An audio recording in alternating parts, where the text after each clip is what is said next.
Perkenalkan, nama saya Agnes Elsa Rotua Borusinurat. Saya kelas AB5C, Prodi Administrasi Bisnis Politeknik Negeri Medan. Video ini dibuat untuk memenuhi tes 1 mata kuliah Hubungan Masyarakat dengan dosen pengampu Ibu Sarah Tambunan. Di video kali ini saya akan membahas tentang public relation. Apa sih itu public relation?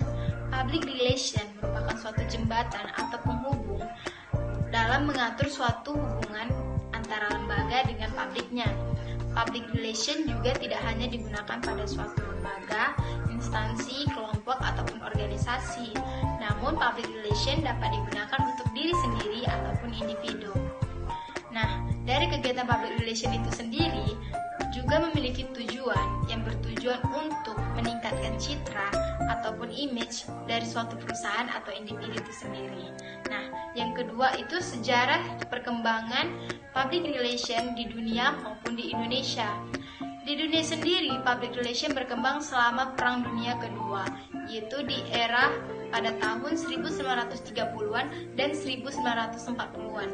Di Indonesia sendiri, public relation baru dikenal sekitar pada tahun 1950-an setelah kedaulatan Indonesia diakui oleh Kerajaan Belanda pada tanggal 27 Desember 1949.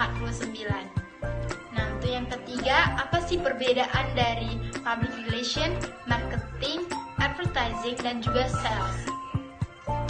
Public relation sendiri adalah jembatan atau penghubung dalam mengatur suatu hubungan antara suatu lembaga dengan publiknya.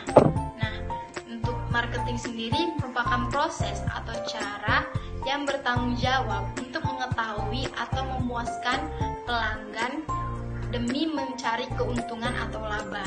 Nah, advertising sendiri merupakan sebuah periklanan yang dilakukan secara persuasif untuk memikat seorang calon pembeli untuk membeli barang, yaitu berupa membeli produk berupa barang atau jasa yang kita perjualkan. Nah, yang terakhir itu ada sales, yaitu metode atau langkah-langkah yang dilakukan untuk melakukan strategi penjualan.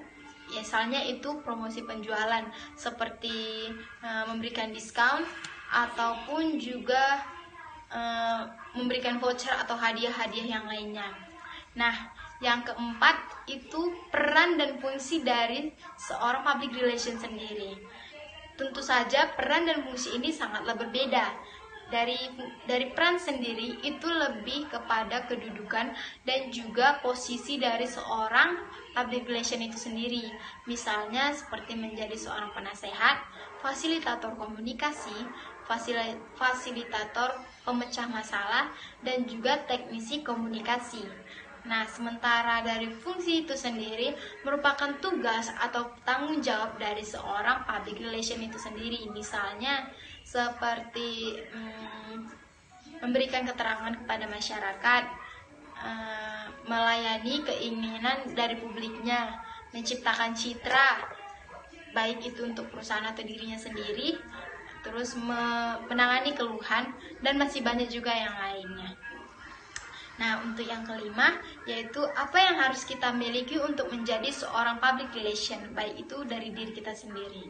Menurut saya sendiri, untuk menjadi seorang public relation, yang pertama kita harus memiliki kepercayaan diri. Karena jika kita tidak memiliki kepercayaan diri, maka komunikasi yang kita lakukan dengan publik kita itu tidaklah berjalan dengan baik, dan informasi yang kita sampaikan juga tidak dapat dimengerti oleh publik kita.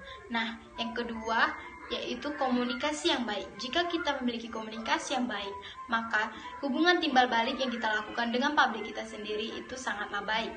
Nah, yang ketiga yaitu meningkatkan wawasan dan pengetahuan kita sendiri. Dan yang keempat itu adalah meningkatkan yang namanya pengalaman dalam public relation. Sekian dari beberapa penjelasan saya tentang public relation. Apabila ada kekurangan atau kesalahan, saya mohon maaf. Terima kasih.